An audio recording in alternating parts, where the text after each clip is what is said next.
The Thunder weren't able to close out the defending champion Warriors, and Kevin Durant is at least partly to blame, missing a total of 40 shots in the last two games, including 4 of 19 from 3. So many have speculated KD will leave OKC after this season. Stephen A., how big is tonight's game in terms of determining Kevin Durant's future? Skip Bayless, Molly, it's massive. Kevin Durant's got to show up tonight. He's got to make amends. If he doesn't make amends for his performance in Game 6, he may not live this down. Let's be clear. Kevin Durant is a superstar. He's one of the top 3 players on the planet. He's that lethal. In his own way, he's a freak of nature. He's 6'11". Okay, he's got a 7'6" wingspan. He can handle the ball. He can pull up from 30. And he's got a career average of 27.4 points, 7 rebounds, and 7 rebounds a game on 48% shooting and 38% shooting from three-point range. This dude is as lethal as it comes. He can drop 40 in his sleep. He can average 28. He's the one player that I look at that has the potential to eclipse Kareem Abdul-Jabbar as the greatest scorer in NBA history. He's also a great basketball ambassador, a model citizen. I don't care about whatever differences he had with me at the beginning of the season. Kevin Durant's a good brother. He's a good young man, and he's great for the game of basketball. But the problem is his talents are so surreal that 9 years in this league without a championship to show for it is bad enough. But when a legitimate argument can be made that you are the reason that you didn't win, a la Game 6, you got to make amends for that. You don't make amends for that, this will be attached to his career forever. You're talking about a guy that's in his 9th year in the league that has Russell Westbrook as a sidekick and can't get it done? That's inexcusable. You're talking about a guy that's in a position to opt in and stay in Oklahoma City for a 2-year deal and opt out after one next summer, where he can re-up after 10 years in the league and sign for in excess of $228 million. That is on top of the $300 million Nike deal Rock Nation just got him when you had Under Armour trying to come into the mix to get him, and Nike exercised their option to match or exceed any offer that came his way. So you're talking about a $300 million man in one endorsement deal who has the potential to make another $228 million on the court. And that doesn't count all of this other stuff. And what do you have to show for it? Nothing? No rings whatsoever? Steph Curry comes out of nowhere. He's handling business. LeBron is in the East Side handling business. And you are just putting up numbers? Unacceptable. Now, we're talking about him possibly leaving OKC. First of all, you heard about L.A., like I told you prior to the season. Then we heard about Miami. I hear that there's no way in hell that he'd consider going home to D.C., even though I would love to see him playing in the nation's capital, because that would be beautiful, okay? So the likelihood is that he may end up staying. The point is, if you lose, where the hell are you going? You the reason that it didn't happen, because you blew Game 6. Now, in concert with Russell Westbrook, but nevertheless, that's what happened. Because, again, it was a choke job. Plain and simple. So, in the end, what it comes down to is this. If we want to look at LeBron, remember LeBron, Skip, and a level of accountability that was thrusted on his shoulders when he couldn't find a way to get it done, and all that pressure that was on him in 2011, 2012, when he was down 3-2, and then went to Boston the TD Bank in Boston and dropped 48 on them in 15, and then ultimately won his first finals against Kevin Durant and OKC. Well, we forgive that. They were young and up and coming. But now you've been around long enough. You have the requisite greatness attached to you, where the same level of culpability and responsibility that we were quick to throw on the shoulders of LeBron James back in the day, why does he get a pass? Fair is fair. He is great in his own right with the skill set to get it done. And if he doesn't get it done, we shall remember that. Okay. You've lost me a little bit here, because we got two questions going on. We got a legacy question, and we got a where does he wind up next year question based on what is happening right now. On the legacy question, allow me to say, speaking of LeBron, remember, LeBron suffered through the all-time worst finals meltdown I've ever seen a superstar have to undergo against Dallas. And then, to your point, he bounced right back the next year and wiped the slate clean and won his first ring. So it's not like Kevin Durant couldn't do that next year with the Thunder. Well, that's not what I mean. What I'm saying is that it would be until you captured the championship. Okay. I'm saying if he loses tonight and nothing else he does matters anymore until he wins the championship.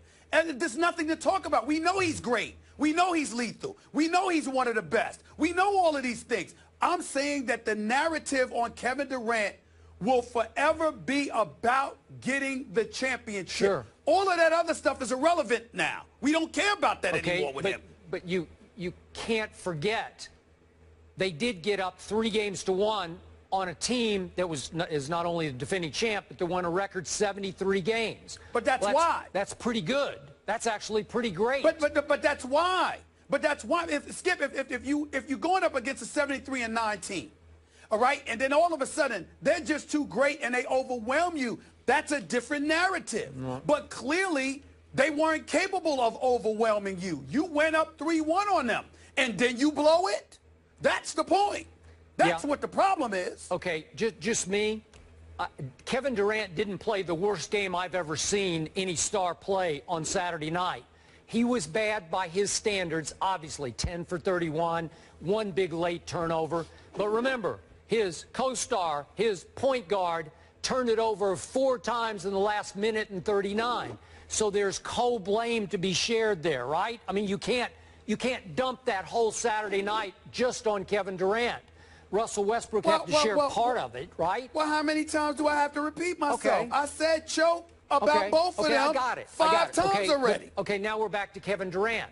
Obviously, he has the ability to leave, as we talked again and again about. My point is, tonight's outcome, the way it unfolds, will dictate whether Kevin Durant stays or goes. Because to me, if Oklahoma City, let's do the worst case. If Oklahoma City just comes out flat because they got flattened in the last 5 minutes of Game 6 at home, let's say they get run off the floor by Golden State tonight, I think Kevin Durant leaves. I think he throws up his hands and says, it just didn't work out here with Russell for whatever reason. We just couldn't get it done together. I got to go chase my ring somewhere else. Remember, I'm pretty sure Golden State would take Kevin Durant next year. They would figure it out. I'm pretty sure my Spurs would take Kevin Durant next year. They would figure out how to fit him under their salary cap. And anybody with sense would take they Kevin would, Durant if they had the opportunity to get him. But it would be catastrophic for him to want to go to one of those 2 teams. Well, it would be catastrophic. Catastrophic wasn't for LeBron James. In terms of his image. In terms of his image. What the hell would you be going to Golden State for? They wax you and you going to leave Russell Westbrook and join them? If you can't beat them, join them. It doesn't get much weaker than that. Yeah. Okay, but was it weak for LeBron to finally throw up his hands and say, I can't do this by myself. I need my man Dwayne. Wait a minute. Wait a minute. Stop that. Enough's enough. When LeBron left Cleveland in 2010, there were both personal and professional things going on in Cleveland. That's number one. Number two, Miami wasn't much. They had fallen off the map, okay? If you're Kevin Durant, how the hell are you going to get your team to the Western Conference Finals and leave for the team you played in the conference finals against? I mean, what do they need you for?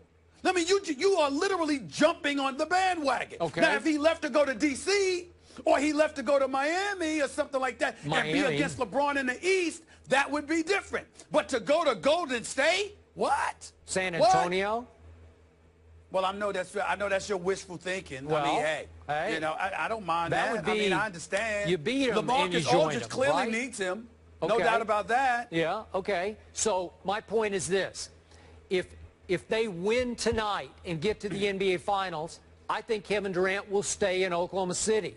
Even if they play a good game tonight, they take it down to the wire, and maybe possible. Steph Curry makes another shot of shots to win the game. I think Kevin says, hey, we came close. They were a little better than us in the clutch. Well, you know, like... Let's understand something to close this segment out. There's a philosophical difference between you and I. You're giving Kevin Durant and Oklahoma City credit for being up 3-1.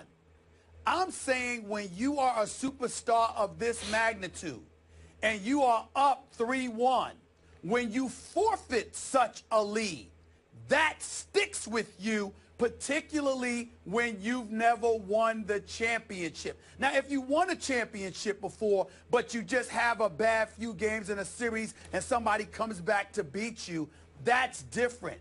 But when you've never won a championship and you are on the cusp of capturing one and you lose a 3-1 lead, that stays with you, especially when you, in large part, had something to do with why it didn't happen. Okay, but again, I'm not condemning Kevin Durant because he hasn't won a championship. They haven't figured out how to get it home, and because his point guard also hasn't figured it out.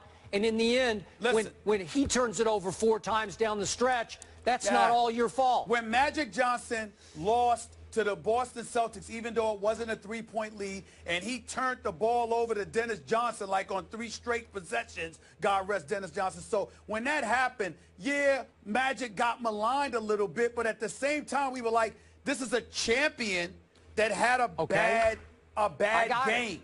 But when you've never won the championship, I'm looking at it the and other way around. all of a sudden you get in your own way, that's a problem. I don't think so. Well, that's you and I. We different. That's why you are who you are and I am who I am. That's true. We just think differently on that. Bottom line, where does Kevin Durant wind up next year? I have no clue. I would guess Oklahoma City because that's where he could get the most money. Plus, he could opt out next year as well, still be a free agent and get even more money than he would get this year. Okay. So that would be my guess. I'm just saying if they lose and get beaten soundly tonight, he's out. Okay. All right. I wouldn't put it. Listen, I don't know what the hell Kevin Durant's going to do because I don't care. My priority is that he wins tonight. All right. I don't care where he's at. You're going to have to start caring because we're going to be talking about it a lot this summer. But Y'all can talk about it a lot this summer, but it ain't going to be me. I got vacation coming up. I ain't got time for that nonsense. Oh, okay. You'll come off vacation to care about it. That's a beat writer. Let the beat writers do that. Okay. I'm taking my vacation. I can promise you that. He's busy. We want you guys to weigh in. So if Durant loses tonight, does he leave OKC? Go to the First Take Twitter page, vote yes or no, and we will share those results later in the show. Stephen A. won't be weighing in on that. So Thursday, the Cavs get the winner of tonight's game between the Thunder and the Warriors, but should they be the favorites no matter who they face? That's the discussion next.